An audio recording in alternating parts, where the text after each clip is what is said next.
All right, here we go.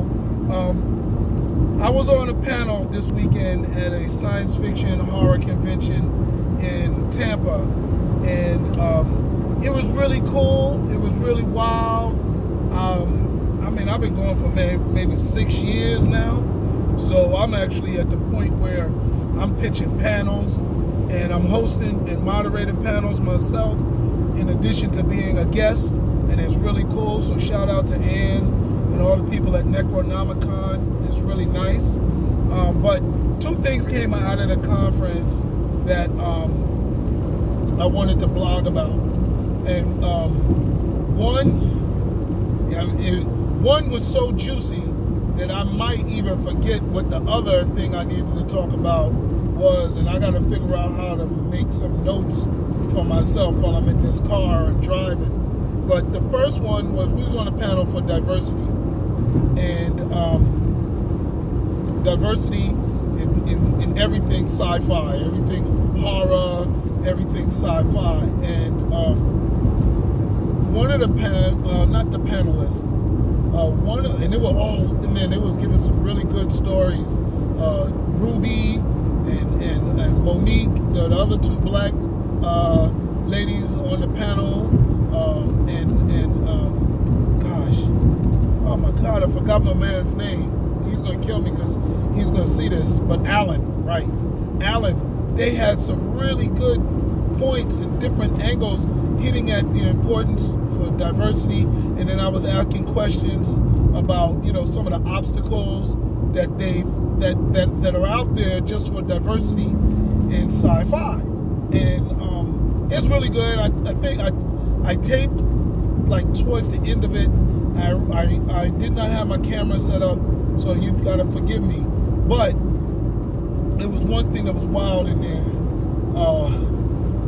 After the panel was over, a woman in the audience came up to me and asked me, has any black writer ever written a story without any white people in it? Not all the white people died, not no white main characters, like a story in a different planet where there aren't white people at all. And that is such a wild question, because one, I would feel damn near racist doing it, you know what I'm saying? No matter what my explanation was. And I have Harlem Shake is all about black characters and Latino characters, but there's white people still somewhere in the damn world. They passed them, they're in other environments, they've come across them, they're just not the main characters. The same thing with the Welcome to Boss Ladies planet. It's a planet. I gave every continent a planet in the solar system of Boss Ladies planet. I just happen to be telling a story on the Latino and black planets. But there are planets where other people exist, and certainly white people come to those planets. So, oh man, it was crazy. And I posted it on Facebook just to ask the question. And, the one that came back with most was Sword and Soul. The stories that are set in Africa. And to me, those don't even qualify either, because they're not black planets. There's still white people, there's still a Europe. You're just telling your story in Africa. So there you have it. I don't know. I mean, one lady said Nalo, Hopkins, Brown Girl in the Ring. I think that's post-apocalypse. And that's still, I don't know, maybe all the white people died.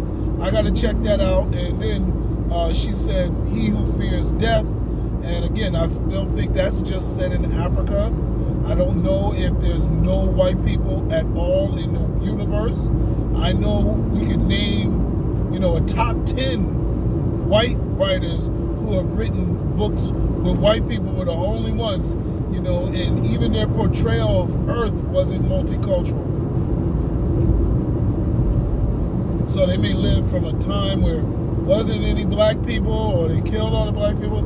I don't know, but there's a bunch of books that have stories in alternative universes. Heck, you could argue Lord of the Rings is one of those, right?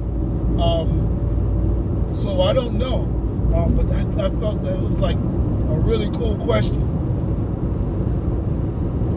And then out of nowhere, on another panel, I have videotaped this one. I'm going to put it up, but I didn't show the gentleman who asked the question.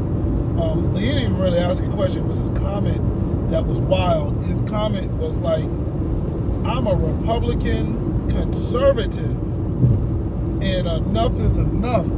Donald Trump has to go.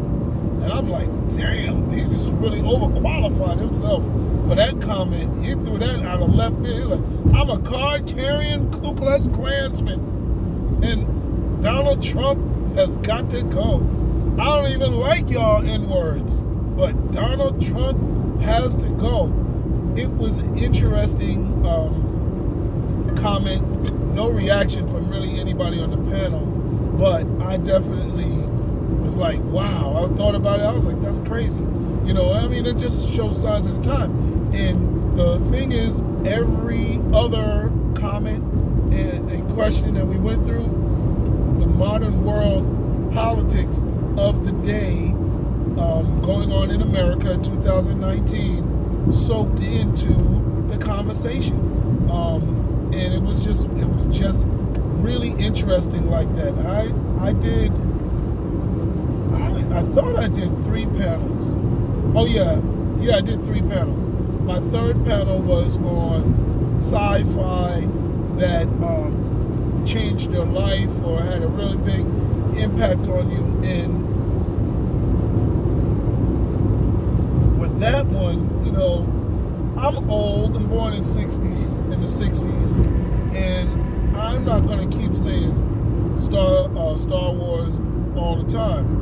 I actually, you know, am still getting sci-fi that's changing my world. And, you know, Matrix did that. What do you call it? The new reboot of Planet of the Apes. And what you call it? Avatar, the one James Cameron did. All of those are like really, you know, impactful stories for me.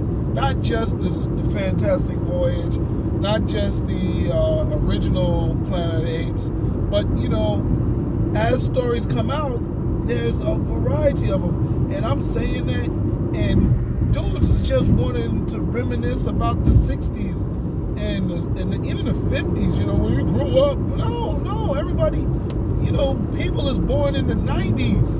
They're 29, I think. Yeah, they're 29. 1990, that's 29 years ago. So yeah, these people have different experiences and they've been impacted by different things. We gotta stop thinking of sci-fi, and I think the reason why I say that is because it seems real rigid, and it seems real anti-diversity. You know, you're not willing to give in to the world. You wanted to say, oh no, only stories that were of anything were those stories back in the 70s, in the 60s. Everything else is just copying. And mind you, many of the stories in the 70s, 60s were copies of stuff they heard before, you know. So you're putting spins on it. You're putting different contexts. You're putting different things in there. So I think that's important. You know what I'm saying? I think it's important for us to remember that. I think it's important for us to share the impactful stories, because stories are coming out every day that are impactful. So, wow, I got real dark up in here. I don't know if you can see me from that. Let me see. Now I'm going to have to turn it off because of time. I was riding until the time went out, till the sunset. But anyway, those are some of the things that I think. There was something else that I thought of, and I want to kind of go over, but I can't remember it right now. So it is what it is.